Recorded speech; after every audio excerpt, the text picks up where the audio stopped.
Get comfy. Welcome to my studio in my basement here in the Blue Ridge Mountains, North Georgia, on the border of Georgia and North Carolina. I'm Jules, and I am so glad to have you here. Whether this is your first time taking a course with me or if you've been through some of the others, I am so grateful for your presence. I hope and trust that this will be a blessing in some way, so that there are a lot of different supplies covered, but you can use what you have. And in a lot of cases, I used them specifically because that's what I had and that's what I wanted to use up and not let them sit there and go bad. If you need to invest on a budget in just a few things, these are my key, these would be my top choices, top suggestions and recommendations. I started mostly with acrylic craft paint.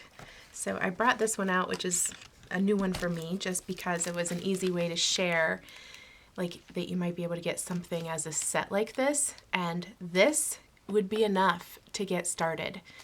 That and a decent adhesive, like Mod Podge, if you're going to get into the collage side of things, those two things, and then you can get creative with your substrates, your surfaces, and your mark making tools. That would be enough to get going. I'm going to cover a lot more than that. You could do a set like that, or you could pick a few fun colors. I would recommend a few warmer colors in the Roy side of the rainbow, Roy G. Biv, red, orange, yellow, the warm side, green the middle, and blue, indigo, violet, the cool side.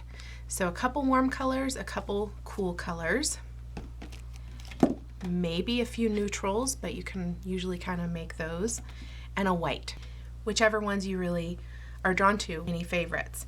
And then if you want to eventually invest in some more variety, these are more expensive. These are more vibrant as well, much more saturated with the color. And I want to go over a little bit about how to, on these, the craft paints, the inexpensive craft paints don't have this, but on the Golden brand, they'll have how transparent or opaque it is, so how kind of sheer and see-through it is on the more transparent side, or less so on the more opaque side, how matte or gloss, shiny it is, how thin or how thick it is. So for these, this is a fluid. It is much thinner, much more transparent, easier to get the drips. You can mix and match with a few more expensive ones and a few more affordable ones. So this is another brand, and this is a metallic, so that's another thing you might want to get. These are more thick, and these are kind of in between somewhere. You can play and experiment with the different consistencies, how thick and how thin, how fluid you like to work with. The next thing that I would do, the next two, I would have a hard time choosing between which, if I had to pick just one, would either be acrylic ink or paint pens, depending on if you can do both. These are my three favorite things to work with: some acrylic paint, some acrylic ink, and paint pens. So you could do some kind of acrylic ink set like this one. They do another one that has colors, which is what this is from, and this is a pearlescent, so it's shimmery. It has a little shimmer in there, and I really love those. And then this is the other brand that I really like the best. These two brands, the FW from Daler Rowney, I really, really love, and the Bombay inks I really love. I haven't used the Liquitex ones yet. I just got those, so I don't know yet about those. A few favorite colors. You could either do a pearlescent set, that's what this one comes from, or a few favorite colors individually, and white. I use the white the most, so I've purchased it in big jars that then I refill the little bottles with because I use it a lot. And then the Posca paint pens are my favorite that I've used thus far. There are a lot of brands have recently come on the market that I haven't used. I've tried a few, but these have been my favorite that I've used for years, and I recommend this set that gives you a variety of colors, and it's a 0.9 to 1.3 mm point. So that's kind of a good medium size point and tip. So if you decide that you don't want to invest in the whole set, you can just get a black and white. You can buy these individually in different, you can see these are all different tip sizes, and I like having a variety of different point sizes. This is the one I use the least, this big huge one. This one I use quite a bit, and the next size, the next two sizes down from that, I use a lot. And Sharpie does make a water-based in only a couple colors. They do have one with like primary colors and then these in black and white. And so the water-based is what you want to work with the acrylics and play nicely with the inks. And then a water bottle, spray bottle, is part of my basic kit for sure. The stuff you can get creative with are your mark making tools. I do use the palette knives and brushes, various palette knives, various brushes. So you could get one set. I like these really long handle brushes because I don't get as tight. I don't like to feel tense when I'm working, so these help me with that. I don't buy super expensive brushes because I'm pretty rough on them, so I invest more in this part, and my mark making tools can, anything goes.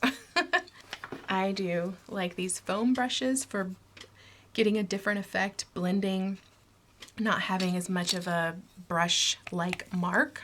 This is a stencil brush, so it's flat on the bottom for, like, you know, filling in the stencil without it getting up under where you don't want it to get.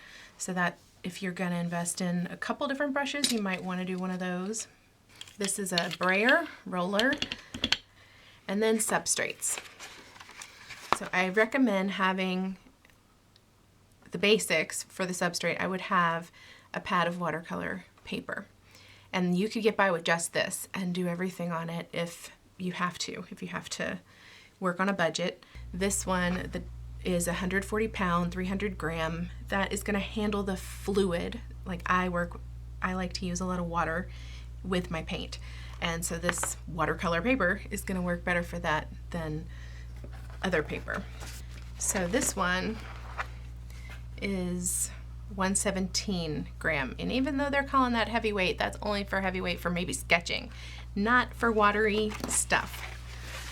So 117 versus 300, big difference in the toughness and the thickness of the paper. I recommend both if you can swing it, because this is great for just using your pen and pencil, inexpensive, you know, less expensive substrate surface to sketch and practice marks on, whether they're more abstract or more drawing from life. And then this I use as the palette. So I sometimes put paint on here to dip into, and other times just clean my brush off on these, or use it to catch drips, and or use it to practice a shape that I want to before painting it on to the other painting. And then I usually use these, turn those into a painting once there's covered enough with paint. The actual substrates that I use for this course are bigger versions of these, which are easier to show in the thing. I do use a wood palette. This is probably my favorite kind of surface to work on. Then wrapped canvases, which are pre-primed. You can buy gesso in these tubs just like these other mediums and prime things yourself. But these do come with at least a layer of that already on them, usually, as opposed to being raw canvas, which paint would go through when you paint it, especially if it's very fluid. Paint is going to go more through it. You can start small if that's what you feel comfortable with. I will say it is a very different experience to work on a smaller space and a bigger space. So play and experiment with all different sizes. That's a good way of experimenting and changing it up as well. And if you find some old paintings at a thrift store or something, don't be afraid to take that and repaint over it. You can prime over it with new gesso. If you find ones that are on sale because they're damaged, you can also use those. I have done that. I have some that I've collaged over where they've been damaged in transit, and if you get them less expensive because they're warped or something, then you can always fix them later if a painting that you love ends up flowing forth on that surface. And if not, you felt free to play on that surface if it didn't cost as much, maybe. I know that for me sometimes, at least early on, that I would sometimes get a little, if it was a more expensive surface. I do that less now. The more you do it, the more you get willing to play with anything and trust that it can eventually turn into something you love.